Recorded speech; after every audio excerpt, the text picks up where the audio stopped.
From LinkedIn News, I'm Leah Smart, host of Everyday Better, an award-winning podcast dedicated to personal development. Join me every week for captivating stories and research to find more fulfillment in your work and personal life. Listen to Everyday Better on the LinkedIn Podcast Network, Apple Podcasts, or wherever you get your podcasts. Break language barriers instantly by translating up to 44 languages in real time with the HP AI PC, powered by the Intel Core Ultra processor. With the right tools, work doesn't have to feel like work. Learn more at hp.com/AI PC. There's an abundance of opportunities that will take all of the people who want to do all the things. Like a lot of people say to me, oh, if I'm a personal trainer and I'm going to build my brand, there's so many personal trainers online that are ready to do that and build a business on that. I'm like, yeah, but they don't have your personality, right? A personal brand is made up of your skills, your experience, and your personality. So they may have the same skills, they may have the same experience, but they don't have your personality. So what can you do to show your life and your personality and your approach to training or fitness is just an example. Hey, I'm Kwame Christian, and you are about to step into the world of Negotiate Anything, the #1 negotiation podcast in the world where we teach you how to make difficult conversations easier while getting more of what you want in the process. Each episode is packed with practical tips and strategies from the experts. We delve into negotiation, conflict resolution, and leadership skills that are crucial in both business and in life. Whether you're closing a deal, managing a team, or navigating personal relationships, Negotiate Anything provides you with the tools you need to succeed. Our conversations are real, relatable, and most importantly, rooted in practicality. So if you're ready to transform your conversations and elevate your negotiation skills, join me on Negotiate Anything. Subscribe and listen on Apple Podcasts, Spotify, or wherever you love to listen. Let's make every conversation a winning negotiation. Maha, thanks for joining us today. Thank you so much for having me, Kwame. I'm so excited to be here. Yes, likewise. I'm excited too. So how about you get us started by telling us a little bit about yourself and what you do? Great. First of all, my name is Maha. I am a strategic communications executive. So I am American Egyptian. I'm born and raised in the US, lived my whole life here, and then spent the second half of my life living in Dubai and Egypt. I have a strategic communications firm, means I'm a professional storyteller. I help people tell their stories, build their personal brands, find their narratives, connect with audiences, and most importantly, how to add value to other people. Incredible. And a little birdie told me that you might have a book coming out. I do. I have a book coming out. It's called The Seven Rules of Self-Reliance. And it's a book that is inspirational and educational. Every chapter has takeaway, reflection exercises, downloadable guides. But it's a book to how to operate in today's world. Like, what are the things, the tools that you need to be resourceful? Self-reliance is not a term that a lot of people talk about. Everyone thinks, oh, I need to be independent and rely on myself. That's exactly the opposite of what this book is about. It's about being resourceful, investing in yourself, owning your future, and what are the things you need to have, the skills, the tools, the experiences, the relationships to kind of do the things that you really want to do. And that's what the book is about. And it's coming out on October 8th. And I'm really excited for people to read it and to people to learn from some of the things I've learned throughout my career. I used to be the head of communications at Google in Dubai. I launched Netflix in the Middle East. I work with names like Gary Vee, Deepak Chopra, and I've been doing communications for more than 30 years. Wow. Okay. So we have a well worth of information here and expertise. And when you think about all of your years doing communication work at the corporate level, but also with individuals, what would you say are the keys to effective communication? One is you have to know your audience. Like, who are you trying to talk to so that you know how to tailor your message or how to customize your message. The second thing, if you want to be good at communications, like anything else in life, it takes practice. Like, communications is a skill and a tool that will never go out of style, even with AI.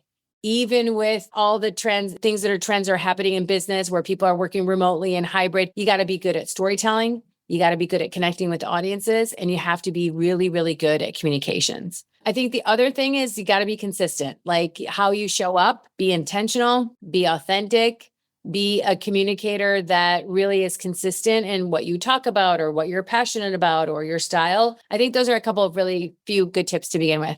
I agree. And knowing your audience, practicing, recognizing that you can always get better at the skill, and then consistency, those are so crucial. And at the same time, people often overlook these basic things. And when you think about communication and the mistakes that people typically make, what are some of the biggest mistakes that hold people back? I think a lot of people don't communicate either on social media or in real life, either speaking or being networking at events, because they're afraid of what other people think.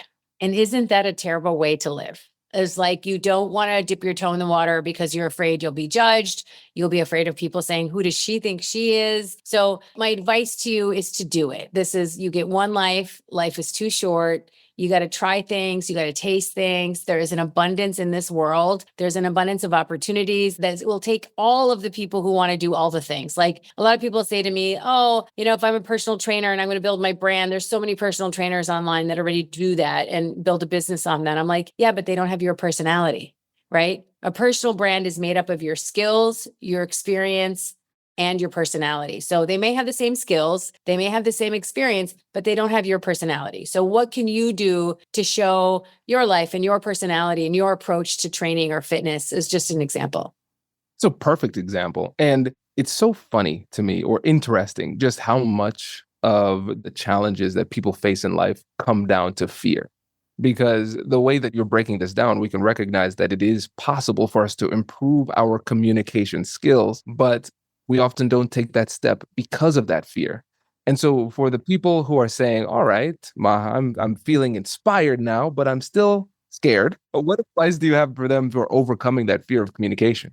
Yeah, I mean, we're reluctant. We have that fear. We're reluctant to fail, right? Our relationship with fear has to change. Like we're always afraid that if we do things, other people will see us, they'll judge us for us, we'll make mistakes. So here's my practical advice is what's the alternative? You decide not to do it. What's the alternative? You're sitting in status quo. You're not growing. You're not learning. I think for people who want to get better at communications, the good news is there's a wealth of opportunities to do it from different sources. You can learn from podcasts. You can learn from YouTube videos. You can learn from books. There's amazing resources online. And guess what?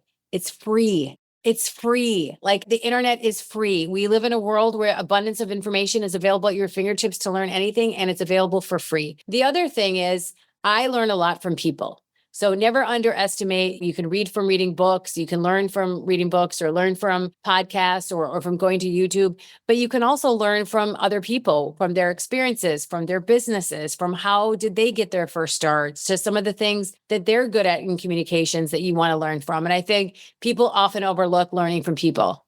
I agree. And as a podcaster, obviously, I love that too, because you can learn so much just listening to the stories from other people. And then when it comes to communicating, you can convey a lot of message when you become a better storyteller. And I know that's something that you are incredibly good at, especially given your background of communication. Can you tell us a little bit about the power of storytelling as a persuasive tool? So storytelling has the power to move us. It has the power to ask us to take action or to inspire us. And I think good storytellers do a couple of things. One is they know how to connect with audiences. So they tell it like it is. They speak to us, not at us. So good storytellers are able to connect with us because of not just what they say, but how they say it. And I think storytelling as a form of persuasion it comes down to being authentic. Like, are you trying to pull a fast one on me? Are you actually telling me something that I can relate to? Are you trying to connect with me in a way that speaks to me in a way that I don't relate if it's somebody else telling me that story? And I think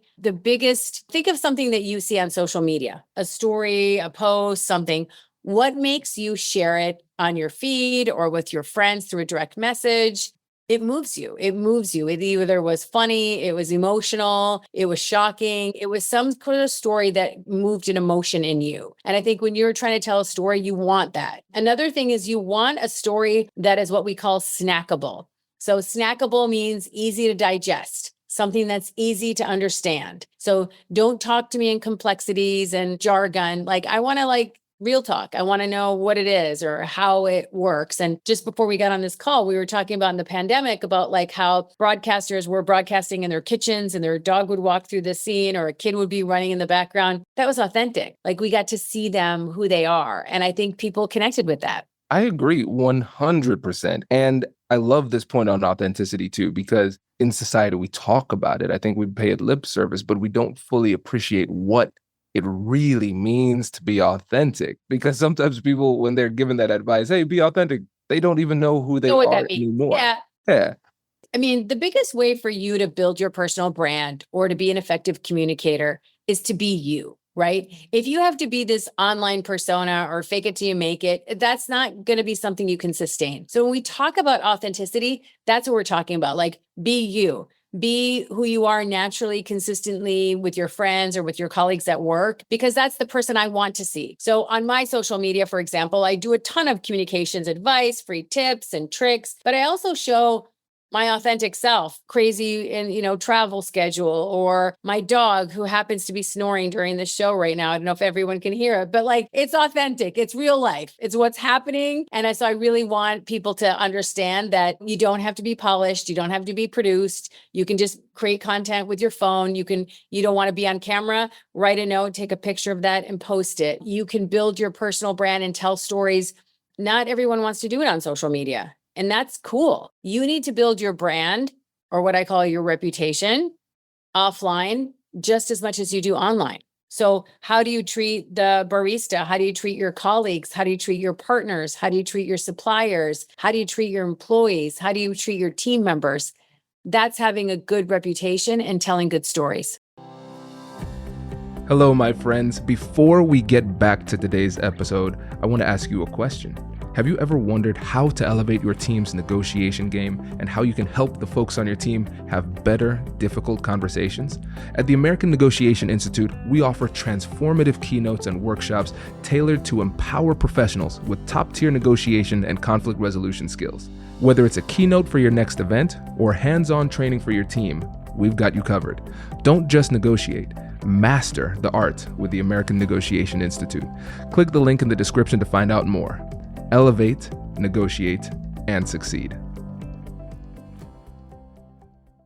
Introducing the HP AI PC, your powerful AI assistant.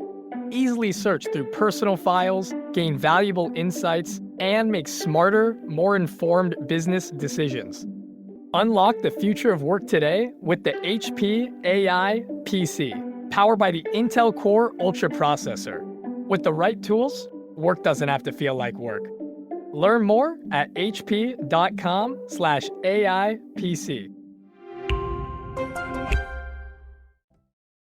Let's go deeper into the stories too, because one of the things that you talked about was stories move people. And I recognize in the business world, sometimes there's a reluctance to dig deep and be vulnerable and share those stories that could actually move people. And we try to persuade with data, and then we end up losing people along the way. And so for those people who are professionals who say, maybe I'm above emotional calls to persuasion, I just persuade through logic and data. What do you have to say to them about the use of emotion in stories? I mean, we're humans, right? So all business is personal. And I feel like if you have a business relationship with someone, you don't just get in and get down to business. You have coffee, you chit chat, you really build a relationship. And the same thing for storytelling and for persuasion. You have to have a good relationship. A relationship is based on trust. How can you build trust to connect with your audience? How can you build trust to persuade someone? How can you build trust to tell that story? How do you build trust to make a connection? And I feel like all of those are elements not only of persuasion and storytelling, but fundamentally relationship building. Agreed. And I think it can be really scary for people when they're first taking that step. Because I mean, for me, my background, I'm a lawyer, and I spent years learning how to, I'm using air quotes aggressively for the audio listeners, be right in these types of conversations. But then I recognized, especially as I started to transition into the business world, there was a need for that authentic connection. And it took me a while to learn how to be authentic and learn how to be willing to share that vulnerable side of myself and connect emotionally. And it wasn't until the TED Talk that I really got it, because I remember I was talking to the folks who were putting the TED Talk on, and they selected me. I was excited. And they said, well, the problem was with your initial vision for this and the way that you presented it, it seemed like a professor giving a lecture. And I was like, yes, that's what I was going for. That's what I wanted. Like, no, that's not good. And so I really had to reprogram my mind. But I just want to impress upon the listeners that if you take this leap, it is incredibly valuable. And then I think what was really surprising about me is that I learned more about myself as I started to dig deeper within myself and allow myself to be more vulnerable and share. Yeah, it's important. I feel like we live in a time now where you bring your whole self to work, like especially if you're working remotely. Are you taking mental health breaks? Are you taking walks? Are you managing your energy? And I feel like that we don't compartmentalize anymore personal to professional because we are passionate about things. We want to do them and we want to be free to do them at the time that we place. Like if you're a writer, sometimes you can work at night, you want to work in the morning, it depends. But I feel like our times are changing. And so we need to keep up with the times by looking at what are the most important fundamental things, skills that we need to have. And this book, The Seven Rules of Self-Reliance, kind of focuses on those. One of the principles in the books is talking about be a value creator. How do you create value for other people? What are some of the things you can do to create value for others that will ultimately create value for you because you're learning, you're getting experience, you're getting exposure, you're getting access or whatever. And I feel like when you talked a little bit right now about the vulnerability of persuasion and sharing yourself, when you think about how to create value for other people, it automatically becomes a different mind shift for you on how to think about it. Like you have to be a good listener. You have to listen to what they care about. You have to understand how their business works. And when you create value for someone, it can build your business. It can help grow your relationships. And I really, really believe it. And I've lived it. So I know.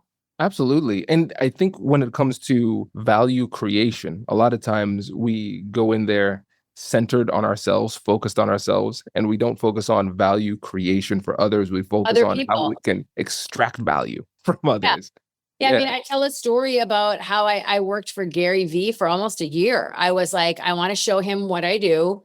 I want to show him my intentions. I want to create value for him. And so I had to spend time learning about him, learning about his business, learning what he does, learning how he works. And then I would have a good understanding of where I could bring value to him based on all of that insight and information. So it's a process, but you have to know when to play that long-term game and when to play that role as a value creator. And it's not what I think is valuable. It's what I think you think is valuable. And then I have to deliver on that. I have to ask you, what are some of the things you are struggling with in your business, or what are some things you care about? And then find a way to create value for you in the areas that you've articulated to me. Agreed. And this was such a nuanced point. I want to make sure that the listeners got it too, because a lot of times we might not lead with curiosity because we're leading with assumptions and we say, oh yeah, I already know what this person wants. And then we try to just give them that thing or force it upon them. And then we wonder why our message is not received. But there's a lot of humility that's required to say, hey, listen, I might not know everything. Heaven forbid, I don't know everything. I'm going to ask and see what it means to you. And then also see how you articulate it. Because then when I'm communicating with you, I can use the same language. Yeah, I mean, that's a lot about what we're talking about when you have like a self-reliant mindset or you think about being a value creator. Like you have to learn to listen first. And we always go into things like, how fast can we do it? What is the transaction? What do we need to do to deliver work for somebody without trying to at least take that inventory first? So I always think about hustle culture is out, value culture is in. Like, how do we think about not just working to stay busy and to really stay ahead and hustle, but be more intentional about it? Like, what's the value I can actually create? And how can I help? I always start by asking how I can help and find a way to solve a problem that someone else is facing and to create value for them in the areas where they need it the most. And then once I deliver on that, then be in a position to either ask for help myself or ask for advice or a connection or a relationship. But I always go with the intent of giving value first. So powerful. And what I'm recognizing is that this requires a complete paradigm shift within ourselves because 100%. yeah, because we have these strategies that we might be able to put in place. Like we might be able to intellectually understand it. But if we don't have that kind of heart-centered approach where we don't truly believe it and we change our focus to others versus ourselves, then we're still going to struggle to put these things into practice because we don't have the right mindset behind the skill set. Yeah, I mean, the mindset is the shift that I think a lot of people struggle with. Like, I know what I want to do. I'm not able to achieve my goals. I don't have the money. I don't have the team. There's a list of excuses or reasons, if you will, that people can't get to what they need to do. Like, I have a business. I want to grow it. I don't have enough team. I can't take on all the business I want because I don't have enough staff. So then I'm like, in order to get staff, I got to get the business. So it's like the chicken and the egg whole situation. But just going back to your point about the mindset, one of the things that I think is like what I would love people to adopt is this self-reliance sort of mindset. Like, I have the power within myself to achieve the goals and invest in myself. It's not about individualism or independence or isolation. It's about taking initiative. It's about innovating. It's about adaptability and agility. It's about making decisions that are going to have long-term benefit. It's about leading and that growth mindset. So thinking of like, okay, do I need to really wait for my manager to give me that big project? Or can I take initiative and innovate and find a way to create value for the company and volunteer to create this project that I really wanted to be appointed to do? I'm just going to go do it. Like, or I'm just going to present that I want to do this. Like, that's the mindset shift that I think we need to make. I agree. And as we're making these mindset shifts, as we're trying to navigate the world and be more self-reliant, there are going to be times where our plans don't work. At all. We run into surprises and all of these types of things. So can you talk to us about the power of resilience and adaptability within 100%. too? It's completely related. So self-reliance includes the ability to adapt, to evolve, and to build that resilience. So the unexpected challenges, such as those brought by the pandemic, or it really requires us to grow stronger and be more adaptable. And I find that resilience and reliance go hand in hand because you are going to face challenges. You are going to face setbacks. That's what life is all about. Right? It's how you react to them and how you get the resources you need to get out of them. So one of the things about being self-reliant is knowing like, okay, I need to build a network of relationships, of business colleagues, of associates, a network. It could be friends, could be family, it could be business. So that when I have a problem or I'm faced with a challenge or I'm faced with something unexpected and I need to be resilient, means how am I going to react to it and bounce back from it? I'm going to need to have a network to rely on to help me get out of it. Like I might need support or I need advice or need financial assistance. It's not a good thing when I have to rely on somebody else's network to do what I need. So like, let's say I get myself in a hole. I need to have resources and relationships to get me out of that into a network. I'm not going to have to rely on your network, Kwame, to get me out of it. So what I'd like to teach people is how to build a network, how to create value for your network. How do you keep up with your network? There's too many people I need to DM and keep up with and talk to and have coffees with. I don't have time to be a full-time networker. How do I master the art of the DM on LinkedIn? How do I master the art of the DM on Instagram so I can meet that person or get to a meeting with them? So all of those things build resilience. All of those things build relationships, and all of those things build your self-reliance. And what I love about this, Maha, is going back to what you said. This isn't isolationism or trying to just believe you're an island. You're saying, hey, listen, people are part of the resources that I have. I am going to invest in these relationships. Yeah. And I am personally very interested in how to keep up with people in your network, because you are absolutely right. That could be extremely overwhelming. It is overwhelming. Like we get on LinkedIn and we get all those DM messages and it's just, you think someone's trying to sell you something. But I got a DM on LinkedIn and it ended me up on the board of directors of the Associated Press. Like you got to know how to network properly, where to invest your time, who to invest your time with. How do you keep up those relationships? What's something valuable you should do for your network? How often do you need to talk to your network? How do I get people in my network? How do I get inside someone else's network? These are skills that are crucial for today's environment, and you have to know how to do it. Absolutely. Maha, this has been amazing. I've taken an exorbitant amount of notes as we've gone through this. But before you go, can you please let the listeners know about the book and how they can get in touch?